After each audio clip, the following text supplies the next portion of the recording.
Hi friends, मैं Vivek Kumar Ojha Bhargava campus के online platform पे आपका स्वागत वंदन अभिनंदन करता हूं।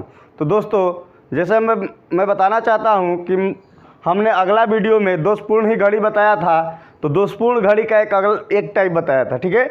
और दोषपूर्ण घड़ी का दूसरा टाइप है, यानी क्लॉक का टाइप 5 है, ठीक है दोस्तों। तो इसमें आगे पीछे का कंसेप्ट पे क्वेश्चन आएगा उस टाइप पे, तो इसीलिए आगे पीछे हम कंसेप्ट में लिखे हैं। और उसका फॉर्मूला है 65 सही 5/11 माइनस आगे बटा में आगे गुणे समय, ठीक है दोस्तों। आशा करते हैं ये समझ में आ गया होगा। तो चलिए क्वेश्चन के अनुसार चलते हैं, क्वेश्चन पे चलते हैं। क्वेश्चन के अनुसार आपको बहुत अच्छा से समझ में आएगा, ठीक है दोस्तों। कह रहा है कि एक घड़ी की मिनट की सुई घंटे की सुई से 65 मिनट में आगे निकल जाती है, तो एक दिन में घड़ी कितनी आगे पीछे जाएगी, आगे या पीछे, ठीक है दोस्तों, आगे या पीछे। आशा करते हैं क्वेश्चन समझ में आ गया होगा। तो चलिए फार्मूला पे चलते हैं। फार्मूला क्या कहता है, 65 सही 5/11 माइनस आगे। आगे में क्या है, कितना मिनट आगे हो रहा है, 65 मिनट आगे बटा में आगे, यानी 65 गुणे समय। तो कितने, देखो 65 मिनट तो ये आगे चल रही है, और कितने दिन में, एक दिन में कितने घंटा होता है, 24 घंटा, तो गुणे 24। समझ में आ रहा है। अब देखिए 65 में 11 का गुणा कीजिए, 65 65 5 6 5 11 के 1 हासिल 1 715, यानी 720। 720 बटा 11 माइनस 65 बटा में 65 गुणे 24। चलिए अब हम क्या करते हैं कि 65 मेरा 11 मेरा एलसीएम होगा, तो ये कितना हो जाएगा, 720 माइनस 65 में 11 का गुणा कीजिएगा, अभी किए थे 715 बटा में 65 गुणे 24। 720 से 715 घटेगा 5 बटा 11 बटा में 65 गुणे 24। 5 बटा 11 गुणे 1 बटा 65 गुणे 24। 13 5 65, यानी 24 बटा 13 में 11 का गुणा कीजिएगा, 13 में 11 का गुणा कीजिएगा, कितना होगा दोस्तों, गुणा कीजिए आप लोग गुणा। तो 11 का गुणा कीजिए 143 होगा, कितना होगा, 143, ठीक है दोस्तों। तो कह रहा है कि एक घड़ी की मिनट की सुई घंटे की सुई से 65 मिनट में आगे निकल जाती है, तो एक दिन में घड़ी कितनी आगे या पीछे जाएगी, तो कितनी आगे जाएगी। तो चलिए 24 बटा 143 घंटा घड़ी आगे जाएगी, ठीक है ना, इतना घंटा। आशा करते हैं समझ में आ रहा है। चलिए दूसरा क्वेश्चन पे, तो हम टाइप 5 का आज दूसरा क्वेश्चन देखेंगे। पहला क्वेश्चन आपको समझ में आया होगा। आशा करते हैं कि दूसरा क्वेश्चन में आपका और बेहतर तरीका से आपका डाउट क्लियर होगा। चलिए क्वेश्चन क्या कह रहा है, रवि के एक घड़ी में मिनट की सुई घंटा की सुई को 60 मिनट में पार कर लेती है, तब घड़ी 22 घंटा में कितना धीमी अथवा तेज होगी, ठीक है, कोई बात नहीं है। फॉर्मूला क्या कह रहा है, 65 सही 5/11 माइनस आगे में कितना हो रही है घड़ी, 60 मिनट आगे हो रही है, बटा में आगे कितना है, 60 है, गुणे समय कितना है, 22 घंटा के बात कर रहा है। चलिए तो 22। चलिए हम अगला क्वेश्चन में ही हम इसको सिंपल फ्रैक्शन में बनाए थे, तो कितना आया था, 720 बटा 11। हमें बताने की अब लगता है कि ज़रूरत नहीं है। चलिए 60 गुणे 22, 11 आपका एलसीएम होगा, तो 720, 11 में 60 का गुणा कीजिएगा, 11 छक्का 66, यानी 660 बटा में 60 गुणे 22।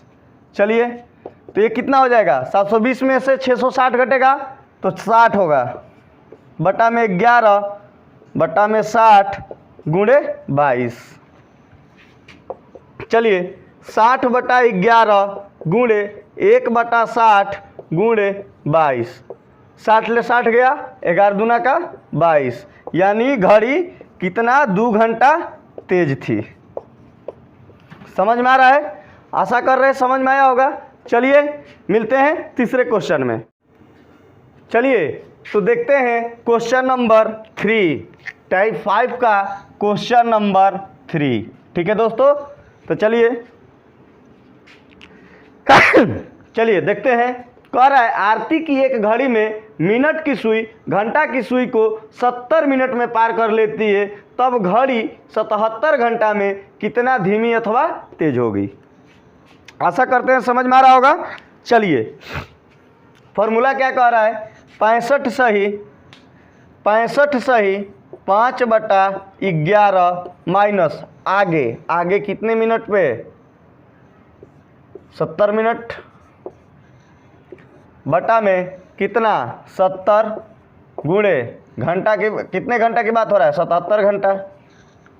आशा करते हैं समझ में आ रहा है। चलिए तो ये 720/11 माइनस 70 बटा में 70 गुणे 77, समझ में आ रहा होगा। चलिए तो देखते हैं, तो 11 तो 720 माइनस 11 7 77, 770 बटा में 70 गुणे 77। चलिए तो ये -50 हो जाएगा बाई 11 बटा में 70 गुणे 77, माइनस 50/11 गुणे 1/70 गुणे 77, 11 7 77, 0 से 0 गया 0, 7 से 7 गया 7, खत्म, यानी -5 आवर। अगर आपको माइनस दिखे, जब भी आपको माइनस में रिजल्ट आवे, तो या तो वो स्लो होगी और नहीं तो हिंदी में कहिएगा तो धीमी होगी, यानी पीछे, आगे नहीं। माइनस में आएगा तो ये 3 बात, स्लो को हिंदी में धीमा बोलते हैं, ऐसी को पीछे, यानी घड़ी 5 घंटा क्या होगी, धीमी होगी। समझ में आ रहा होगा। तो चलिए इसी के साथ मेरा क्लॉक का सारा टाइप ख़त्म हो रहा है। आपको पिछले जितने टाइप पढ़े हैं उस टाइप का क्वेश्चन कराएंगे और इस वीडियो का अंत कर देंगे। और कल हो सकता है या तो कोडिंग डिकोडिंग लेकर आए, नहीं तो कैलेंडर ले आए। अगर आपको जो मन है कोडिंग डिकोडिंग या कैलेंडर में, तो आप कमेंट बॉक्स में कमेंट कर दीजिएगा। अगर आपको कोई भी डाउट है तो आप कमेंट बॉक्स में कमेंट कीजिए, हम आपको आपका पूरा डाउट क्लियर करने का प्रयास करेंगे। ठीक है, तो चलिए अब आपको क्वेश्चन कराएंगे, ठीक है ना। चलिए कह रहा है पहला क्वेश्चन कि एक घड़ी में 9:40 हो रहा है, तो जल में इसका क्या प्रतिबिंब होगा। तो हमने आपको बताया था कि जल के क्वेश्चन को निकालने के लिए आपको 18:30 से घटाना है। जब अगर मिनट 30 से ज़्यादा कहता है तो आपको 17:90 से घटाना है। तो आप चूज कर लीजिए कि मिनट 30 से अधिक है या कम है। तो आप कहिएगा सर 30 से ज़्यादा है, यानी 30 से ज़्यादा है तो हमें 17:90 से घटाना होगा। ठीक है, तो चलिए 9:40 से घटाना है। 9:40 को 17:90 से तो 0, 9 से 4 गया 5 और 17 से आपका 9 गया 8, यानी जल में उसका क्या प्रतिबिंब बनेगा, 8:50। आशा करते हैं समझ में आया होगा। चलिए एक दूसरा क्वेश्चन कह रहा है कि घड़ी में 10:20 हो रहा है, तो दर्पण में इसका प्रतिबिंब क्या होगा। तो दर्पण के लिए हमने बताया था दोस्तों कि 11:60 से जो घड़ी में टाइम हो रहा है उसको घटा लेंगे 11:60 से। तो चलिए 10:20 ले 0, 6 2 4, 6 से 2 गया 4 और 1 से 0 गया 1, ये खत्म। यानी घड़ी में 1:40, सॉरी घड़ी में अगर 10:20 हो रहा है तो उसका अगर मिरर में आप देखिएगा तो कितना बजेगा, 1:40। आशा करते हैं समझ में आ गया होगा। चलिए इसी के साथ अगले क्वेश्चन पे चलिए दोस्तों, तो देखते हैं क्या कर रहा है। एक घड़ी में 8:20 हो रहा है, तो घंटे और मिनट के सुई के बीच कितना का कोण बनेगा। ठीक है ना, घंटे और मिनट के सुई के बीच कितने का कोण बनेगा। तो इसके लिए एक फार्मूला है। क्या है फार्मूला, m × 11/2 माइनस 30 गुणे h। आशा करते हैं समझ में आया होगा। तो चलिए, तो देखिए इसमें मिनट क्या है, 20 है, तो 20 गुणे 11/2 माइनस 30, घंटा कितना है 8, यानी 2 दहा में 20, यानी 110 माइनस 240। 240 से 110 को घटाइएगा तो कितना होगा 0, 4 से 1 गया 3, 2 से 1 गया 1, यानी माइनस 130। आप कहिएगा सर माइनस 130, माइनस हो या प्लस हो हमें उससे कोई मतलब नहीं है, यानी 130 डिग्री का कोण बनेगा, 130 डिग्री का कोण बनेगा। आशा करते हैं समझ में आया है। चलिए चौथा क्वेश्चन पे। चौथा क्वेश्चन क्या कह रहा है? कह रहा है कि 2 से 3 बजे के बीच में 45 डिग्री का कोण कब बनेगा। यानी उसमें आपको समय दे दिया था और पूछ रहा था कि कितने डिग्री का एंगल बनेगा, तो अब कह रहा है कि 2 से 3 बजे के बीच में 45 डिग्री का कोण कब बनेगा। ठीक है ना दोस्तों, तो चलिए 2 से 3 बजे के बीच में 45 डिग्री का कोण कब बनेगा देखते हैं। उसके लिए हमने एक फार्मूला बताया था, फार्मूला लिख देते हैं 2/11 A1 प्लस माइनस A2।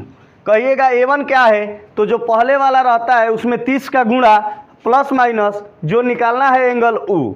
तो देखिए, तो 2/11 A1 क्या है 2 है, 2 में 30 का मल्टीप्लाई कीजिएगा, 30 दूना 60 प्लस माइनस 45, 2/11 एक बार जोड़िए, एक बार जोड़िएगा तो कितना होगा 105 हो जाएगा, और उसके बाद एक बार घटाइए, यानी 2/11 गुणे 60 से 45 गया 15, यानी आपका 5 दूना 10 के 0 हासिल गया 1, 2 में 0 का गुणा कीजिएगा 0 1, 210/11 इसको कीजिएगा तो 30/11। ठीक है, आशा करते हैं समझ में आया होगा। अगर 210 को मिक्स फ्रैक्शन में इसको बदलना है तो भाग लगाइए एक बार में, 0 1 11 99 यानी 1। ठीक है, यानी ये कितना हो जाएगा 19 सही 1/11, ये कितना हो जाएगा 11 दूना का 22, 2 सही 8/11। आशा करते हैं समझ में आया होगा।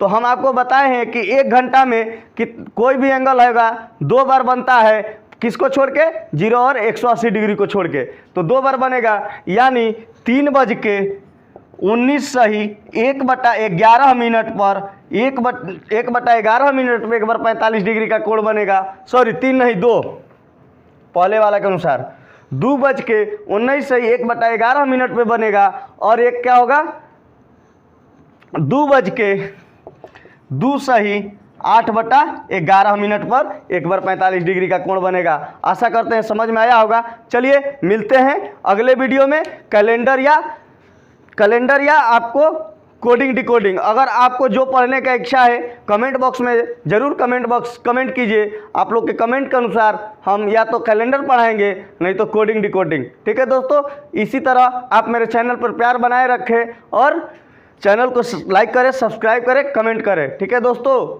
चलिए मिलते हैं नेक्स्ट वीडियो में। थैंक यू, धन्यवाद।